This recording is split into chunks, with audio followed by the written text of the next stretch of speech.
Donald Trump کا Twitter account ختم کرنے کے مطالبے مہم کی شکل اختیار کر گئے۔ آئیے اس حوالے سے دیکھتے ہیں ہم سب نیوز کی اسپیشل رپورٹ۔ ڈونلڈ ٹرمپ اپنی ٹویٹ کی وجہ سے اس وقت سے خبروں میں ہیں جب وہ امریکہ کے صدر بھی نہیں بنے تھے۔ تاہم دنیا کے سپر پاور ملک کے سب سے اہم عہدے پر براجمان ہونے کے بعد وہ اپنی ٹویٹس کی وجہ سے اور بھی زیادہ خبروں میں رہنے لگے، لیکن ساتھ ہی ان کے ٹویٹر اکاؤنٹ کو ہمیشہ کے لیے بند کرنے کے مطالبے بھی ہونے لگے، جو اس وقت زور پکڑ کر ایک مہم کی شکل اختیار کر چکے ہیں۔ اگرچہ نومبر 2017 میں ٹویٹر کے ایک ملازم نے غلطی سے ڈونلڈ ٹرمپ کا اکاؤنٹ چند لمحوں کے لیے معطل بھی کر دیا تھا، تاہم ان کا اکاؤنٹ مکمل طور پر بند ہونے کی لوگوں کی خواہش پوری نہ ہو سکی۔ ڈونلڈ ٹرمپ دنیا کے وہ واحد سیاستدان، ریاست کے سربراہ اور دنیا کے سب سے فیصلہ ساز اور طاقتور انسان ہیں جن کی ٹویٹس عام افراد سے بھی گئی گزری ہوتی ہیں، تاہم اس کے باوجود ٹویٹر ان کا اکاؤنٹ معطل کرنے سے قاصر ہے۔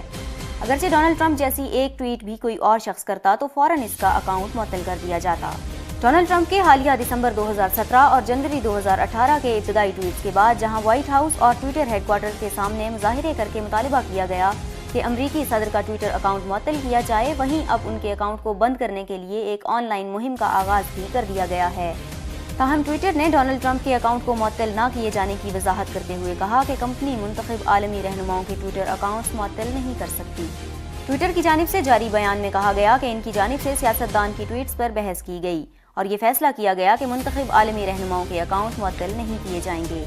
ٹویٹر نے وضاحت کی کہ منتخب عالمی رہنماؤں کی ٹویٹس میں اہم سیاسی معلومات ہوتی ہیں،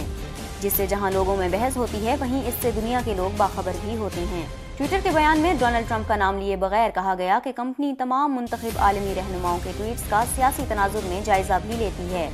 اور کمپنی کی کوشش ہے کہ وہ ٹویٹر کو ایک ایسا پلیٹ فارم بنائے جس سے لوگوں میں بحث و مباحثے سے سماج پر اچھے اثرات مرتب ہوں۔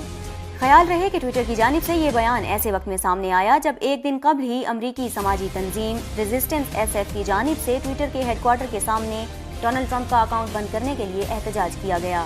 سماجی تنظیم کی جانب سے ٹویٹر کے ہیڈ کوارٹر کی عمارت پر نعرے بھی آویزاں کیے گئے جن میں ڈونلڈ ٹرمپ کے اکاؤنٹ کو بند کرنے کا مطالبہ کیا گیا۔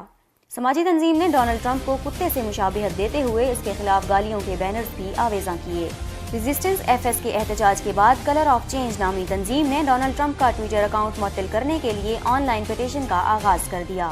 ڈونلڈ ٹرمپ کا اکاؤنٹ بند کرنے کی یہ مہم حال ہی میں ان کے بیت المقدس کو اسرائیل کا دارالحکومت تسلیم کیے جانے کے فیصلے، فلسطین کے حق میں اقوام متحدہ میں ووٹ ڈالنے والے ممالک کے خلاف دھمکی آمیز رویے اور شمالی کوریا کو جوہری حملے کی دھمکی دینے والی ٹویٹ کے بعد شروع ہوئی۔ ڈونلڈ ٹرمپ نے پاکستان کے خلاف بھی سال نو کے آغاز پر ایک دھمکی آمیز ٹویٹ کی تھی جس پر پاکستانی ریاست، حکومت اور عوام نے بھرپور جواب دیا۔